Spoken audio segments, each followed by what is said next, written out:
Hi, this is Loretta. Welcome to another video. This time I am bringing you my Keepsake series. This is the third project. I've done one project using the large Keepsake box, one using the medium, and now this one is using the small one. I absolutely could not wait to get my hands on the small Keepsake box so that I could do this 3-level project. And also I am going to do a little short tutorial along with this, so we'll go ahead and get started and I'll just describe a little bit. I tried to make this appear as though it's all just one piece rather than 3 different boxes. I tried to layer things where they looked like it was all just part of one big project. But the boxes do come apart. And for instance, this is the small box. And I'll go ahead and show you guys that this is the closure. I do have a little charm hanging here, but this is actually the closure, and it's a little bit difficult to get off, but that's actually the closure right there, you guys. So that's what I'm going to show you guys how I did, so that if y'all want to do a similar type of a closure, you can. And then this small box right here, I kind of took a take on Jenofeve, and I loved the foiled paper that she used to line hers, so I lined my boxes the same way. So that does, you know, sit like that. Then on this next box, I also did that same with the closure, which is where this just slides off. This whole piece slides right off like so. And that's, you know, how I was able to do the embellishments where it looks like it would be glued over parts of the box that wouldn't make it functional. So, and again, I'm going to show you how I did that, and I'm going to actually show you how I did that on this box. So here again, used a little bit of foiled paper to line the inside of that, and then this last large box, I also used the foil papers. I did use some paper straws to make this little banner. My husband and I are going to be taking a trip to Branson, Missouri, so and the surrounding areas, and that's what these little boxes are going to be. They will be used to house the mini albums that I'm going to be making to hold the photographs of that trip. So at any rate, I'm going to go ahead and change my camera angle so that I can show you guys a little bit more about how I made this little closure.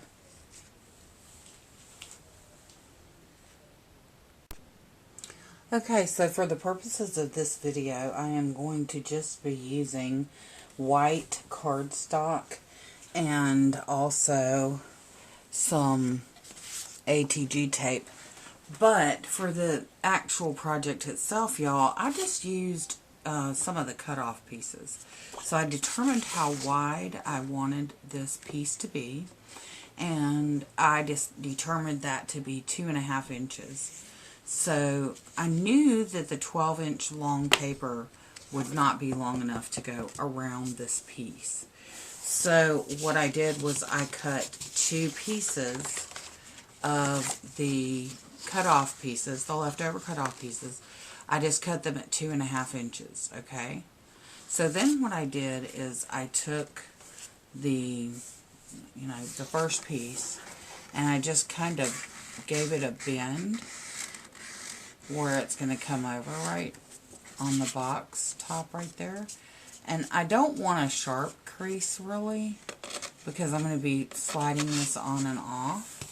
So, and then I just kind of held it in place and did the same thing along the bottom, okay? So then I'm just going to do the same thing along the bottom, is just kind of crease that a little bit.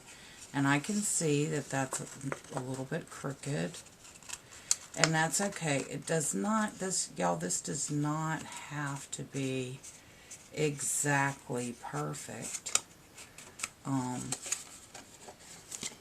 Okay, so then, now we're going to do the same thing on the other side.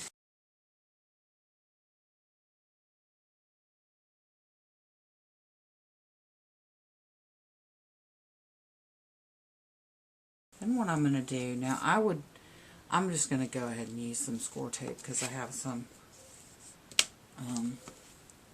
sitting here. But you would, use a full amount if you were, if this were actually your project, okay? So then we're going to take the backing off of that. We're going to get our other piece and line it up and press it down, and then I'm just going to eyeball it, y'all.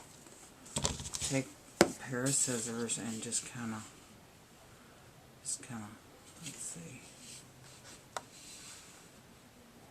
There we go. Just kind of cut that off. Alright, now I'm going to want to pull that pretty tight. So what I'm going to do is, I'm just going to turn this, and I'm just going to open this up, and I'm going to put the score tape right there.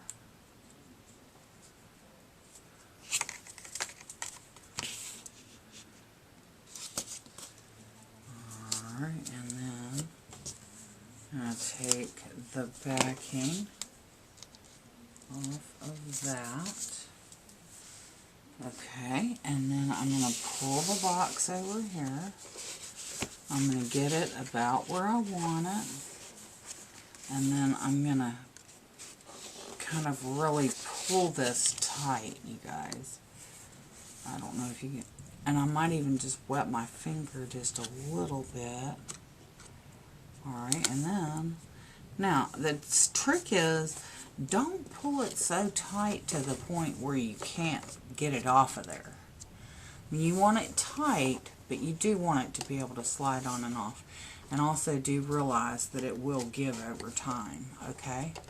But that's how I did that. And then once I made this little piece, just this little piece, I'm going to go ahead and slide this on here.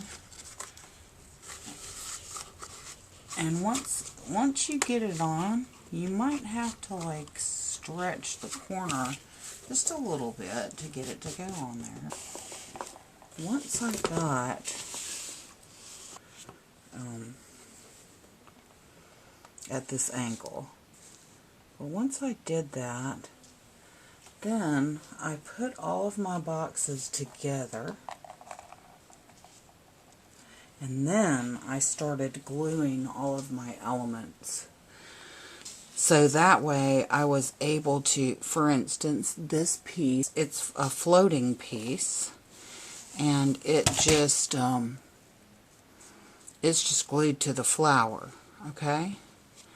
And this piece right here is just glued to the closure, okay?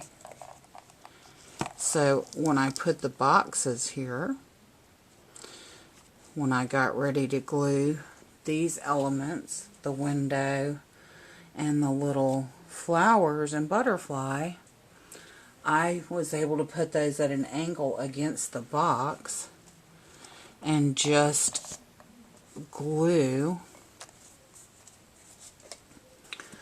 the flowers down, instead of gluing them at the bottom, gluing them at the side, so that it made sort of a little corner for that little box to slide into.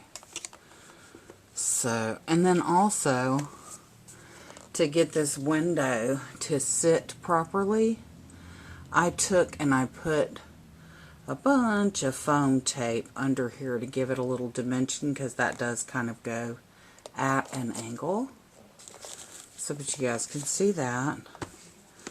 So that way it just kind of makes the boxes look as though they're just one cohesive piece. And I hope you guys enjoyed my new idea for how to make a closure. And, you know, then of course you would just glue on this all of your embellishments, etc. You know, all your windows, your flowers, your butterflies, your whatever you want to use. Anyway, I hope you guys enjoyed that. And if you guys have any questions whatsoever, let me know. I will put all of the links to the Keepsake boxes and the mini albums, Jenofeve's Etsy store, which has all of her designs on there, as well as her YouTube channel, which, don't forget you guys, she has fabulous tutorials that go from start to finish on every project that she puts out. So not only are you getting the templates themselves, but you're getting completely detailed instructions on exactly how to use each one that she puts out on video. That's important to me because I'm really a visual person. At any rate, go check her out. And until next time, you guys, thank you so much for watching. Love you guys. Bye now.